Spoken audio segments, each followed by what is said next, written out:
Mon fils, j'ai à te parler.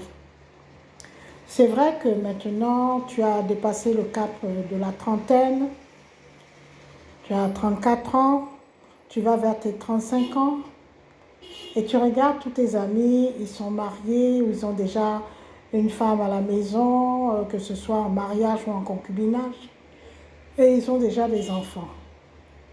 Et toi, tu commences à paniquer. Tu commences à regarder à gauche, à droite. Oh, où je vais trouver une femme. Oh, il faut que je trouve aussi une femme. Oh, là, j'avance. Oh, ceci, cela. Mais tu vas commencer à sortir avec une fille. Ça ne va pas marcher. Après une autre, ça ne va pas marcher. Et une autre, ça ne va pas marcher. Si tu as la malchance, parce que je n'appelle pas ça trop une chance, chacune des filles va te donner un enfant. Ça va te faire 3 enfants, par exemple, 3 mamans différentes, 3 éducations différentes, 3 origines différentes. Et nous savons tous des fois les désordres que cela entraîne. En ce moment, mon fils, je voulais te dire que tu es l'aîné de la famille et en plus, tu draines un patrimoine. La famille t'a donné la gestion de tout le patrimoine immobilier. Tu es un très bon gérant. Tu es vraiment un fils bien responsable. Et c'est pour cela que tu ne peux choisir qu'une partenaire de vie responsable. À cause de tout ce qu'il y a derrière toi, le patrimoine, tes frères et sœurs, tes parents, à cause de tout ce bagage-là, tu ne peux pas te permettre de choisir n'importe quelle femme, n'importe quel partenaire de vie. Si je dis partenaire de vie, c'est parce que quand je dis femme, les gens se disent femme, on peut divorcer et puis voilà. Non, moi je parle de partenaire de vie. C'est-à-dire que c'est une personne avec qui vous allez avoir des objectifs communs, des principes communs et une vision commune. Vous ne pouvez pas cheminer ensemble si vous êtes discordants. C'est comme si vous prenez une voiture, les roues qui sont du côté droit vont à droite, les roues qui sont du côté gauche vont à gauche. Là, ça ne va vous amener nulle part, si ce n'est que dans les problèmes. Et quand il n'y a pas d'enfants encore, ça passe. Mais quand il y a des enfants et qu'il y a ce genre de problème, là, c'est vraiment ce que j'appelle les problèmes. Je voudrais, mon fils, que tu t'asseyes un peu, tu poses un peu le cœur, comme on dit, et tu te mets d'abord en méditation. Tu peux prier ou tu peux ne pas prier, c'est comme tu veux. L'idéal serait de demander à Dieu la direction. Mais tu peux aussi méditer et essayer de voir à l'intérieur de toi ce que tu veux réellement comme partenaire de vie. Parce que si tu as pris une, tu as laissé, tu as pris une autre, tu as laissé, etc., c'est que tu ne savais pas d'abord ce que tu voulais. Tu as pris, bon, peut-être parce qu'elle est belle, elle a des beaux yeux, elle a un beau sourire, elle a un beau parfum. Mais ça, c'est bien pour s'amuser. Mais pour avoir une partenaire de vie, c'est différent. Comme on dit, un homme peut avoir des femmes par-ci, par-là. Mais un homme n'a qu'une seule femme. Il y a différence entre les femmes qu'on a par-ci, par-là et la femme. La avec un grand L, femme avec un grand F. C'est cette femme-là qu'il te faut avoir comme partenaire de vie parce que c'est elle qui sera à côté de toi, va te donner le véritable amour, le véritable soutien qui te permettra d'avancer dans la vie et de supporter tout le bagage que tu as à supporter. Mon fils, tu ne peux pas choisir n'importe quelle femme. Tu ne peux pas te permettre même de le faire. C'est pour ça que je t'invite d'abord à t'asseoir dans un coin tranquille. Si tu as un jardin, assieds-toi dans ton jardin. Si tu veux aller à la plage, va à la plage. Si tu as une terrasse qui est au calme, le dimanche matin, il n'y a pas le bruit des voitures. Mets-toi sur la terrasse et commence à méditer. Commence à penser. Comment je veux que mon foyer soit? Avant de penser à quel genre de femme je veux, comment je veux que mon foyer soit? Comment je veux que mes enfants soient? Quel genre d'éducation je veux que mes enfants aient? Comment je veux me comporter moi-même avec ma femme? Comment nous serons ensemble? Figurez-vous que j'ai suivi un YouTube là. C'était un monsieur qui se plaignait parce qu'il n'arrivait pas à trouver de femme. Et moi, le monsieur disait que oui, moi j'ai mes critères, il faut qu'elle soit comme ci, qu'elle sache bien faire à manger, qu'elle sache être une bonne partenaire dans l'intimité, qu'elle respecte mes parents, qu'elle ceci, qu'elle cela, qu'elle ceci, qu'elle cela. Et il a cité tout un tas de critères et il a dit, une femme qui ne remplit pas tous ces critères ne peut pas être sa femme. Ah, je dis, ben bravo, je comprends pourquoi tu viens dans YouTube là pour dire que tu n'as pas trouvé de femme. Parce que tu ne vas jamais trouver une femme qui remplit tous les critères. Et en plus, hein, il avait des critères vraiment très draconiens. Hein.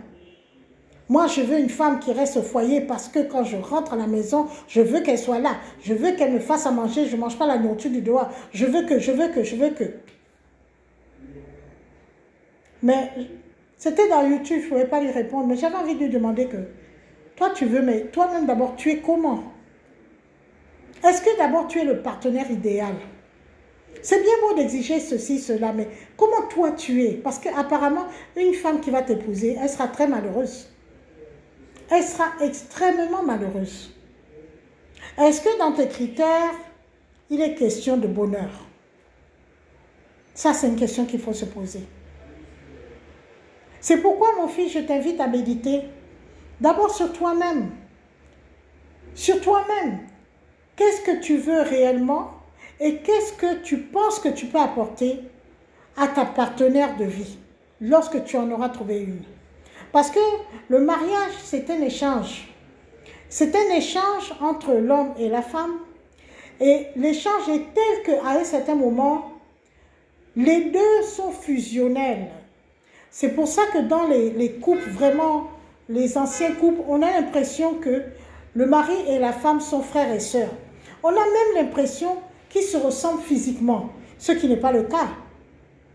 Mais tellement qu'ils sont devenus fusionnels, on a l'impression qu'ils sont comme frères et sœurs. C'est ce qu'on appelle le vrai mariage. Je t'invite donc à méditer sur tout ça.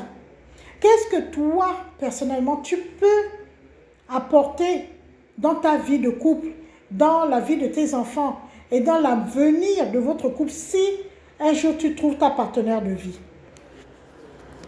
Par rapport à ça, tu vas décider aussi quel genre de femme tu veux avoir.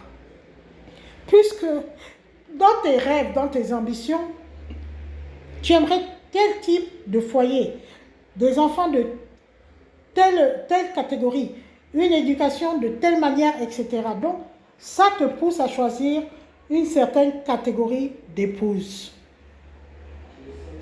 Mais tu remarqueras qu'un homme sensé ne va pas baser ce critère sur la beauté physique seulement. C'est vrai que c'est important. C'est très important parce que c'est difficile de vivre tous les jours avec une personne moche, une personne négligée, une personne sale, etc. Il y a quand même une base. Mais ça ne peut pas constituer les critères uniques qui vont te permettre de faire un bon choix. Les critères, c'est toi qui les connais. Moi, je ne vais pas te citer les critères. J'ai mes critères. Moi, je suis une femme, j'ai mes critères pour le choix d'un homme. Toi, tu veux choisir une femme, tu as tes critères. Donc, moi, je t'invite à prendre un cahier, un bic, et de mettre dans ce cahier un tableau avec 2 colonnes. Dans la colonne de gauche, tu mettras tout ce que tu attends d'une partenaire de vie. Et dans la colonne de droite, tu mettras tout ce qui pour toi est insupportable et qui fera en sorte que tu ne puisses pas choisir telle ou telle personne comme étant partenaire de vie. Je vais te donner, mon fils, un exemple. Admettons que parmi tes critères, tu as mis critères positifs, qu'elle soit belle, qu'elle soit intelligente, quoi encore, je ne sais pas quels sont les critères des hommes, qu'elle sache bien faire la cuisine, qu'elle me respecte. Et que dans le côté négatif, tu mettes que tu ne peux pas accepter une femme infidèle. Tu ne peux pas accepter une femme qui fait des pratiques sorcelaires. Tu ne peux pas accepter une femme qui a trop de copines, etc., etc. Maintenant, parmi ces critères, c'est à toi de faire le tri par rapport à la partenaire de vie qui va se présenter devant toi. C'est clair que tu n'auras jamais une partenaire de vie qui va remplir tous tes critères positifs. Ça, c'est clair. Mais parmi les critères négatifs, c'est à toi de faire le tri entre ce qui est supportable et ce que vraiment tu es intransigeant là-dessus. Pour prendre l'exemple que je viens de citer, on a dit que tu ne supportes pas une partenaire qui est infidèle. Tu ne supportes pas une partenaire qui fait des pratiques sorcelaires. Tu ne supportes pas une partenaire qui a trop d'amis. Maintenant, quand tu poses sur la balance, tu te retrouves avec une partenaire, c'est un exemple, hein, qui est belle, qui sait faire la cuisine, qui est respectueuse, mais qui a trop d'amis. Ça ne peut pas être un motif de refuser cette partenaire, parce qu'elle est fidèle. Elle ne fait pas de pratiques sorcelaires.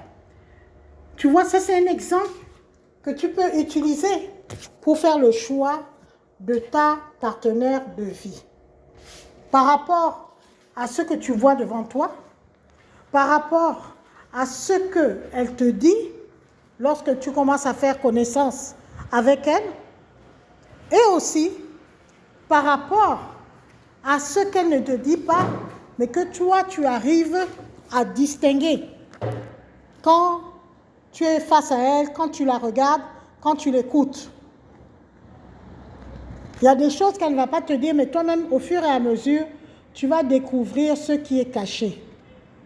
Et par rapport à ça, tu sauras, est-ce que je peux cheminer avec cette femme-là tout au long de ma vie?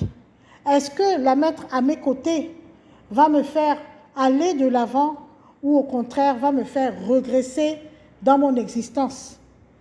Nous avons vu beaucoup d'hommes qui étaient vraiment des lumières, des étoiles, qui, à cause du mauvais partenaire, à cause du mauvais choix de leur partenaire de vie, surtout ceux qui se basent seulement sur la beauté et le fait qu'elle soit blanche ou métisse ou, comment dirais-je, arabe, hein, parce qu'il y a des gens qui ont ce complexe, il me faut une femme blanche ou métisse ou arabe. Bon, chacun ses goûts. Ils ont choisi n'importe qui, n'importe quoi. Ils se sont retrouvés avec une belle femme, certes, mais tellement infernale qu'ils ont trouvé leur foyer insupportable. Et ça a eu un impact sur leur activité économique ou sur leur travail, sur leur fonction, sur leur côté professionnel. Et ils ont commencé à chuter. Vous voyez? D'autres, je connais aussi des hommes qui ont commencé à utiliser des pratiques sorcelaires ou qui sont rentrés dans des sectes seulement par amour pour leur partenaire de vie qui, elle, était déjà dans ces histoires. Et nous connaissons la suite de toutes ces choses. Voilà pourquoi le choix du partenaire de vie est fondamental, surtout lorsque on draine un bagage familial derrière nous. C'est-à-dire que c'est nous qui sommes les gérants des biens de la famille.